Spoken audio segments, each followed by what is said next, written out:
கதைகள்லயும் புத்தகங்களையும் நம்ம படிக்கும் பொழுது ராமாயணத்துல வரக்கூடிய ஹனுமாரும் அவருடைய கூட்டத்தினரையும் நம்ம குரங்குகளா தான் பாக்குறோம். ஆனா வால்மீகி முனிவருடைய ராமாயணம் படி அவங்க குரங்குகளா அழைக்கப்படலைங்க. இதற்கான ப்ரூஃப் நமக்கு வால்மீகி ராமாயணத்திலேயே இருக்கு.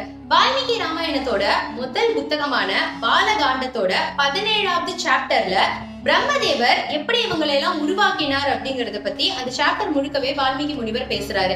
அதுலயும் பர்டிகுலரா 9வது ஸ்லோகத்துல ரிஷிகள் கிட்ட இருந்தோ, சித்தர்கள் கிட்ட இருந்தோ, மகாத்மாக்கள் கிட்ட இருந்தோ, வித்யாதரர்கள் கிட்ட இருந்தோ, சாரணர்கள் கிட்ட இருந்தோ, தேவ பெண்கள் மூலமாகவும் அப்சரஸ் மங்கைகள் மூலமாகவும் இவங்க எல்லாருமே உருவாக்கப்பட்டாங்க அப்படிங்கறத அவர் சொல்றாரு.